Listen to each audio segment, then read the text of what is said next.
Tim K. He's an attorney in the United States. This is the Ask Andy show. He's asking a question. A good one. He asked some really excellent questions. He's really pretty smart. Ask Andy shows. I've traveled nonstop for 16 plus years and went to 90 countries, and I ask global questions. I ask personal questions. I'm really good at, I think I'm pretty good at getting in touch with my feelings, guys. Okay. Would the U.S. provide you with a free lawyer overseas if you needed one? I think the answer is no, but then I'm going to say that it's a bureaucracy, and each one of these embassies all through the planet are different, and they're going to... I was in Egypt one time when the lawyer for the Egyptian... was I in Egypt? Yeah, I was in Egypt. And I went to the embassy, American embassy. I needed to get a visa to Niger, Africa. And they wanted me to have a letter from the American embassy saying that I was a nice guy, which they don't do, okay? But they ended up writing me a letter anyway because they came up with a loophole. This is the point. All rules are rules, and all rules will be broken. But a lot of what the American embassy does do, and this American guy was going to, he said, I got an emergency, I have to go to the airport to get these two Americans out of, detention or something at the Egypt to Cairo airport, right? And I do know that they do make runs, and they do constantly help out Americans that are getting in trouble. Are they going to hire a free lawyer to get you out of trouble? I don't believe so. But will they help coordinate stuff? I believe so. What I'm saying is they're going to weigh you up. Obviously, they'll probably let you hang and die if they thought that you really did something, right? But if you just accidentally caught up in some kind of snafu and you do it, I believe they will. And so is the answer clear, crisp thing? No. And the United States never wants to be liable for their citizens. It's quite obvious that the United States Embassy does not want to bail out people. They don't want to come to the rescue of people. They don't want to get in that business. For what I was doing for the Niger thing is I needed to have a letter written by the embassy basically saying that I was an American citizen and I was a good person.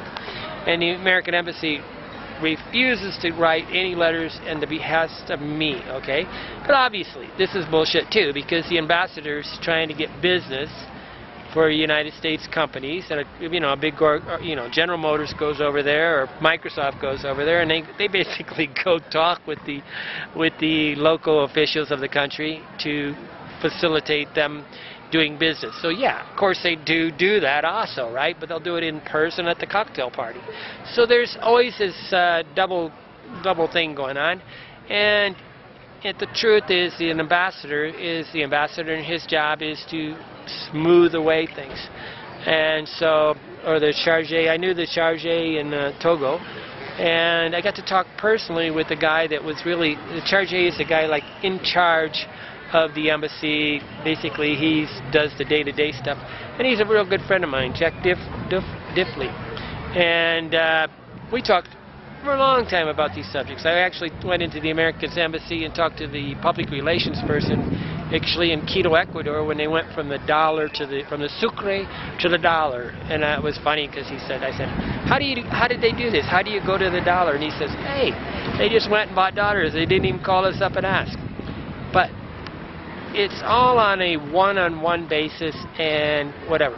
But when you go to an embassy, talk only English, and make sure that you're talking with somebody that you truly feel is on a meeting of the minds. Don't accept somebody that looks like they're first generation Ecuadorian or something like that. Dig your way until you get somebody that speaks English at the same speed as you do and speaks it as their first language and as their native language. You demand this. You, as an American citizen, I am not going to listen or be treated like an Ecuadorian person that's begging to get a visa to someplace.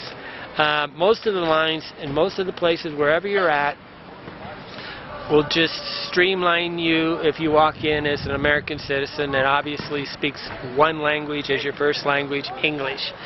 If you're speaking it as your second language, or the person you're talking to doesn't speak perfect English, make a judgment. This is life and death, guys. This is not a game.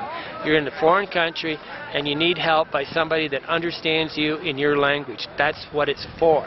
It's not to be talking to a person that speaks fluent Spanish but doesn't speak a word of English hardly and can't understand.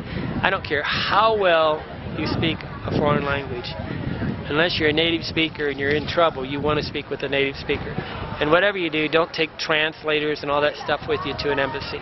But will they help you out? Sure, they'll help you out. I remember when Andres Hidalgo was in Cuba, he told me that he went to the Marina, Hemingway in Cuba. Okay, Cuba has no diplomatic relationships.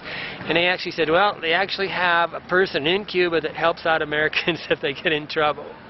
Go figure. But see, it's like plausible deniability. And the United States always wants to have plausible deniability. Say we don't do it, but they do it. Okay, so we're people.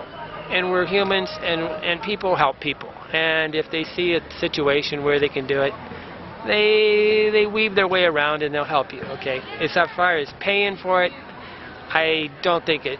I think they're going to probably talk their way out of it. But you understand that if the American ambassador of a country or the charge or the workers in there believe that you're on the right, they're probably going to stand up and try to help you. And most of these petty things that you're getting in trouble with for countries.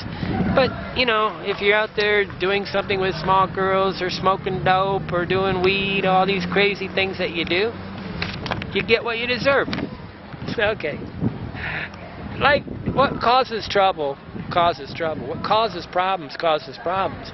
And you guys that go to different countries to cause problems, you get what you deserve. Stay out of trouble. Don't go, if you want to go do all these wild things, do it inside the United States where you're safe. We can pack up tomorrow.